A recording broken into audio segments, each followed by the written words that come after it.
সকল প্রকার কল্যাণকর কাজ থেকে বিরত রাখতে চায়, আমরা যাতে পৃথিবীর দিকে না তাকাই। অতএব এই সব মুনাফিকরা কিন্তু সর্বনাশের গোড়া হবে।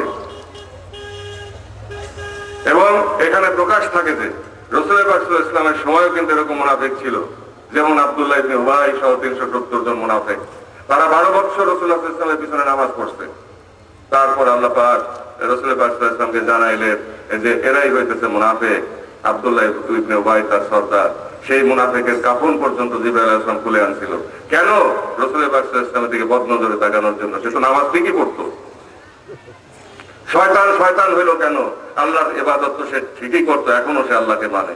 সে শয়তান হয়েছে আল্লাহর হুকুম অমান্য করে, সেই হুকুমকে আদম আলাইহিস সালামকে ইজ্জত করা।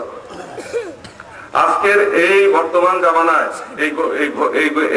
এই বিপর্যয়ের মুখে যখন আমাদের বিশ্বাস নিয়ে টানাটানি করা হচ্ছে, আমাদেরকে বিভ্রান্ত করা হচ্ছে, আমাদেরকে পথভ্রষ্ট করার চেষ্টা করা হচ্ছে, তখন ইমানদার আর বেঈমান চেনার একটাই পথ আছে, আর সেটা হলো জুব্বা দেখলে, দাড়ি দেখলে, মাথায় পাগড়ি দেখলেই কিন্তু ইমানদার বলা যাবে না, মুসলমান বলা যাবে না। কারণ একজন অমুসলিমও কিন্তু এই লেবাসে ঢুকতে পারে, আরবি একজন অমুসলিমও শিখতে পারে, কোরআন শরীফ একজন অমুসলিমও মুখস্থ করতে পারে, একজন নাস্তিকও মুখস্থ করতে পারে। অর্থাৎ অনুপ্রবেশকারী আসতে পারে মুসলমানদেরকে সার্বিকভাবে ধ্বংস করার জন্য। এমত অবস্থায় ইমানদার আর বেঈমানের পার্থক্য হচ্ছে, যেই ব্যক্তি বা যেই আলেম রাসূল পাক সাল্লাল্লাহু আলাইহি ওয়াসাল্লামের দিকে রহমত, দয়ার নজর, মহব্বতের নজরে তাকাবে চোখের পানি নিয়ে, সে হচ্ছে মুমিন। আর রাসূল পাক সাল্লাল্লাহু আলাইহি ওয়াসাল্লামের দিকে যে বদনজরে তাকাবে, সে সরাসরি শয়তান। কথা কি ঠিক? দ্বিতীয়ত, ইসলাম পূর্ণাঙ্গ জীবন বিধান। আমরা যদি কোরআন শরীফ পড়ি সূরা বাকারা থেকে সূরা নাস পর্যন্ত, আমরা মূলত 7টা জিনিসের মধ্যে পাই। প্রথমে হচ্ছে সোহবত, সান্নিধ্য, সৎসঙ্গে স্বর্গবাস, অসৎ সঙ্গে সর্বনাশ। আমাদের সান্নিধ্যের দিকে, সান্নিধ্য ঠিক করতে হবে। আমাকে কে পরিচালনা করবে, আমার অভিভাবক কে হবে, সেটা কিন্তু আমাদেরকে ঠিক করতে হবে, বুঝে নিতে হবে। দ্বিতীয়ত আসতেছে সোহবত, সান্নিধ্যের থেকে আসে মহব্বত, প্রেম। সোহবত এবং মহব্বতের পরেই আসে মানবতা, ইনসানিয়াত। তারপরে আসে শরীয়ত, বিধিবিধান। এই বিধিবিধানের দুটি দিক, একটা পৃথিবীমুখী আর একটা পরকারমুখী, ইবাদতমুখী। আত্মদর্শনে, সত্য দর্শনের পথে, আল্লাহ তাআলার রেজামন্দি লাভের পথে। আর জগৎমুখী যে বিধিবিধান, তার মধ্যে সকল ধরনের কর্মকাণ্ড, নামাজ সহ, আমাদের জাহেরা নামাজ সহ সবকিছু এর মধ্যে অন্তর্ভুক্ত। এই শরীয়তের পরে আসতেছে তরিকত।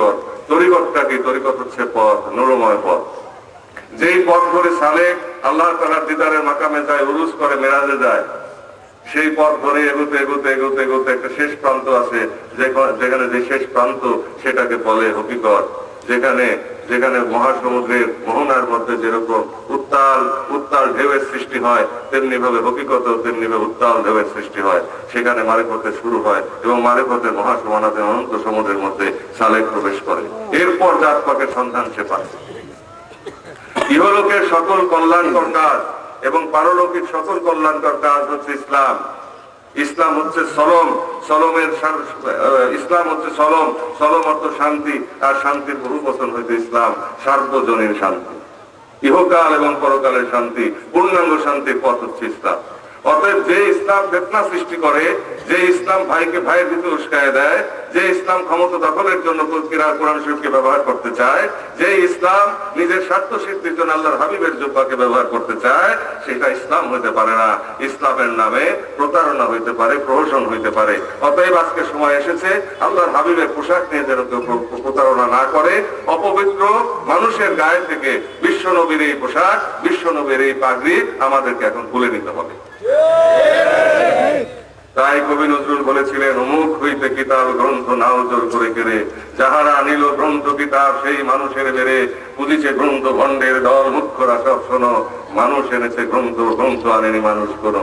মসজিদে কাল শিরনি আসিল অঢেল গোস্ত রুটি, বাঁচিয়া গিয়াছে মোল্লা সাহেব হেসে তাই কোটি কোটি।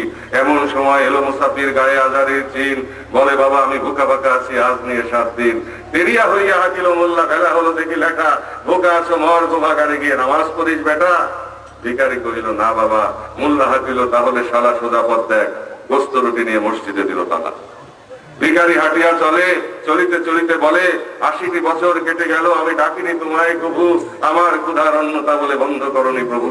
তবে মসজিদ মন্দিরে প্রভু নাই মানুষের দাবি, মোল্লা পুরোতে লাগিয়েছে তার সকল দুয়ারে চাবি। কোথা চেঙ্গিস গজনি মামুদ, কোথায় তালা পাহাড়, ভেঙে ফেল ওই ভজনালয়ের যত তালা দেয়াদার। খোদার ঘরে কে কপাটে লাগায়, কে দেয় সেখানে তালা, সব দ্বারের খোলা রবে চালা, হাতুড়ি সাবল চালা। হায় রে ভজনালয়, তোমার মিনারে চড়িয়া ভণ্ড গায়ে স্বার্থের জয়।